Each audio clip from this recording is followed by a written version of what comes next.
මම ඔයාලට රසම රස කෑමක් හදන්න කියලා දෙන්නයි ආවේ. ඊට කලින් මම ඔයාලට විදුලි ටිකක් අහන්න විදුලි ටික කියලා විදුලියෙන් පටන් ගන්න හිතාගෙන ආවේ. අපි විදුලි ටික පළමු අහලා ඉමු.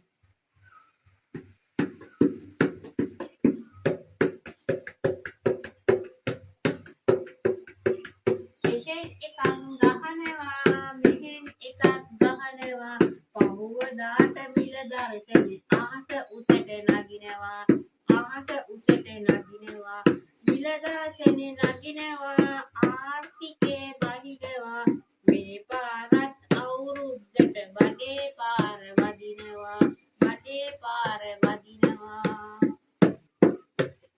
අවුරුද්දත් ළඟ නිසා ආර්ථිකේ ලොස් නිසා ආහත දාන බත්තේලල කොණ්ඩ කැවුම් හදනවා කොණ්ඩ කැවුම් හදනවා මෙහෙට එන්න ඔයාලා බලලා යන්න හොඳ කියා මේ පාරත් බත්තේලල කැවිලි ගොඩක් හදනවා කැවිලි ගොඩක් හදනවා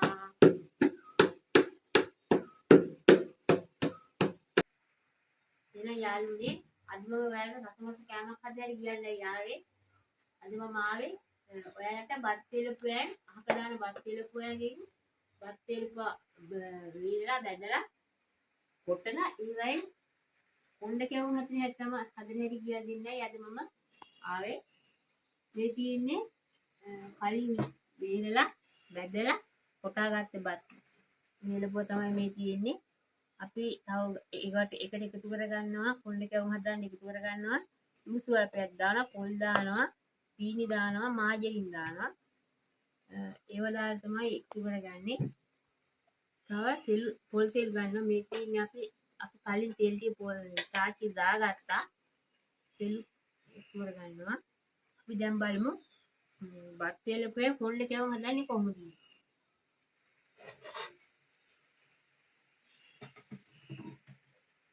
මේ විදිහට පළමු බත් තෙල පොටි දාගන්නවා.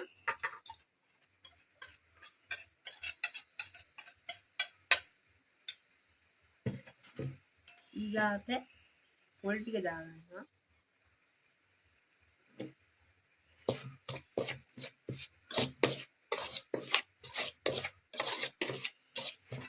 ඊගාට සීනි එකතු කර ගන්නවා.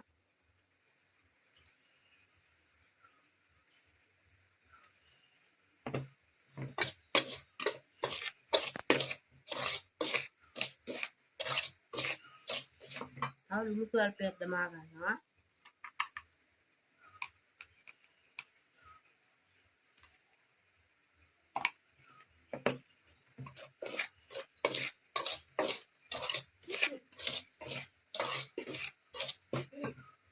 ඊගාට අපි මාජරින් මේකට එකතු කර ගන්නවා.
ඉතින් මම අහක දාන බත් තෙලපුවෙන් කොණ්ඩ කැවුම් හදලා ඉවරයි.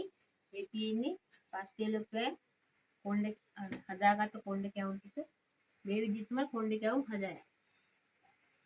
ඔයාලත් උදාවන අලුත් අවුරුද්දේට මේ වගේ රසමාස කොණ්ඩකයන් හදලා බලන්න. හදලා කාලා බලන්න. එහෙනම් යාළුවනේ ඔන්න කොණ්ඩකයන් හදලා ඉවරයි. අදට මම ඔයාලගේ සමු ගන්නවා. තවත් අලුත් දවසක රසවත් කෑමක් එක්ක අපි නැවත හමු වෙමු.